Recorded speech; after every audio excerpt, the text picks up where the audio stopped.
Hi, today, I'm going to explain a German-American psychological thriller mystery film called Flight Plan. Spoilers ahead. Watch out and take care. It is a tough night for Kyle Pratt. Kyle is an American aircraft engineer recently widowed by the death of her husband in Berlin. She has to take her husband's body on a flight to the US with her 4-year-old daughter, Julia. To help her with her anxiety, Kyle takes pills as prescribed by her doctor. The next morning, it is snowing outside. A taxi is waiting for them to take them to the airport. While at the airport, Kyle loses Julia. She panics. She sees strangers, couples, foreigners, adults. But nobody kid-sized. She turns again. There's Julia, over by a sundry stand. With an angry tone, she advises her not to wander around without her permission. Kyle and Julia will soon board a plane that Kyle helped design. They are the first to enter the cabin. Julia looks out her window. Then she steams that window up with her breath and draws a little heart in the steam with her finger, a tiny, clumsy heart. Then Kyle takes a nap. Awakening from her nap, she realizes that Julia has disappeared from her seat. Kyle tries to ask other passengers, but none of the passengers recall seeing her. A flight attendant suggests that Julia might be playing with children of her age. Kyle walks down the aisle, trying to find her, but still no sign of Julia. Kyle continues to look around with an unease that's beginning to grow. She rechecks their row, where they'd fallen asleep. She looks under that blanket and finds the one-armed bear. But no Julia. That's weird. Julia wouldn't go anywhere without her bear. Then she contacts a flight attendant, Stephanie, to help her find Julia. Stephanie agrees to help her and makes an announcement of a missing child. A moment later, however, to her surprise, Stephanie tells her there is no record of her daughter boarding the flight. Kyle is confused. She is very sure her daughter was there with her, so she tries to prove it by showing her boarding pass. However, Kyle is unable to find Julia's boarding pass. And she also finds that her daughter's backpack is missing from the overhead bin, which is impossible because Julia couldn't have reached up here by herself. She's not tall enough. Seeing this situation, a sky marshal, Jean Carson, begins to monitor her while she's searching for her daughter. Kyle demands to see the captain, Marcus Rich, to get him involved in the search for her daughter. Hearing that there's no record of her daughter boarding the flight, the captain asks if Kyle is under any medication right now. Kyle says that she was taking sleeping pills to help her with anxiety due to her husband's death. Kyle further reveals that her husband died falling from their roof 6 days ago, which she refuses to believe was suicide. The captain and the other crew members suspect that Kyle has become unhinged by her husband's death and has imagined bringing her daughter aboard. Kyle insists on looking for Julia from nose to tail. Captain Rich reluctantly agrees and orders the crew members to do a thorough search. The lights in the cabin are turned on. An announcement is made to all passengers not to leave their seats. Stephanie goes down to the avionics section, looking around, but still no 4-year-old girls. While Pratt is busy searching, she sees an Egyptian. She confronts him as she recognizes him from somewhere. She tries to remember, but her brain's too scrambled right now. Kyle then asks the captain to look for Julia in the cargo hold. Captain Rich doesn't allow that, and angrily states that there are hundreds of passengers on this flight who are not receiving any attention at the moment because all flight attendants are busy conducting a search for a child that none of them believe was ever on board. Kyle doesn't take it well. She then runs to the Egyptian. She accuses the man of kidnapping her daughter, as she now remembers that she saw him last night, staring into her daughter's bedroom. The man is annoyed at being accused. Then, he shows proof of receipt of the hotel where he lived, which is nowhere near her apartment. Then, chaos ensues. Kyle forces the man to confess. They fight. Carson, who is fed up with her behavior, states that her husband's death makes more sense now. A couple of hours with her, and even he is ready to jump. Not long after, Captain Marcus receives a wire from the hospital in Berlin that says Julia was with her father when he fell off the roof and also died of internal injuries. Now, the crew believes she is delusional. Kyle furiously denies it.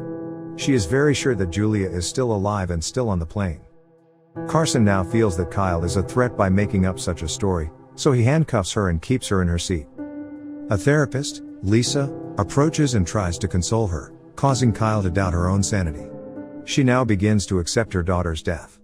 However, she then notices that a heart Julia had drawn earlier on the window next to her seat is real. Kyle becomes increasingly convinced that something weird is going on. She then convinces the therapist to let her use the bathroom. Instead of doing so, she climbs into the upper compartment and sabotages the aircraft's electronics, deploying the oxygen masks and interrupting lighting. All passengers and crew start to panic, but Carson realizes that Kyle is the one behind this.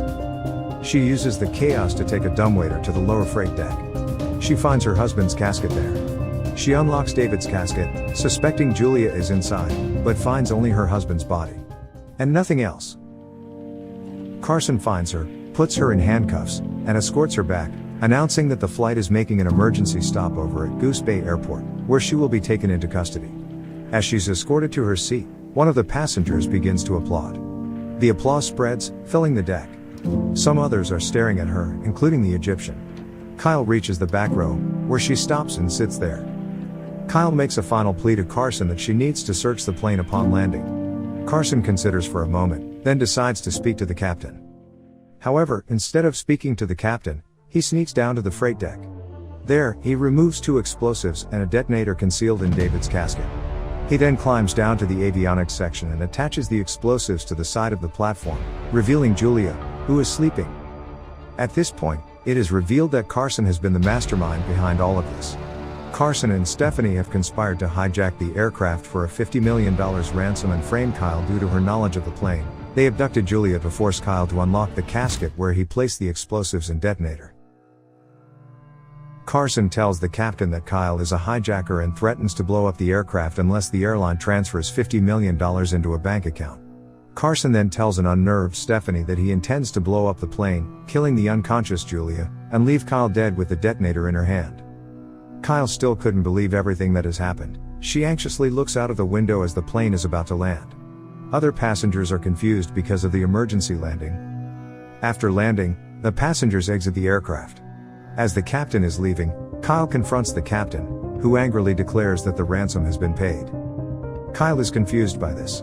Soon, she realizes that all this is Carson's doing. He uses the situation to twist the truth and makes it look as if Kyle is a terrorist.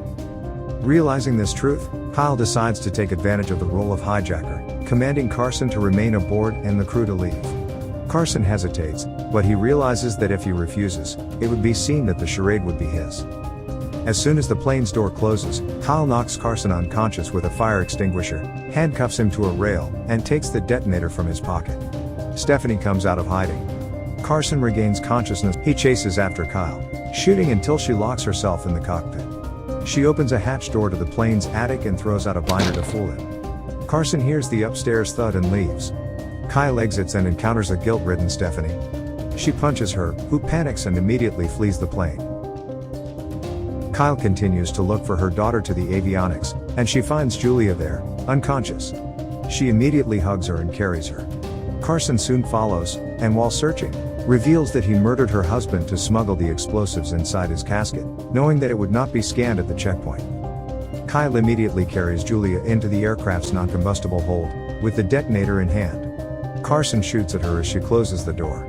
With the non-combustible walls of the hold to protect them, she detonates the explosives, exploding the plane, killing Carson. The passengers and crew watch the explosion in shock. A moment later, Kyle appears with her daughter.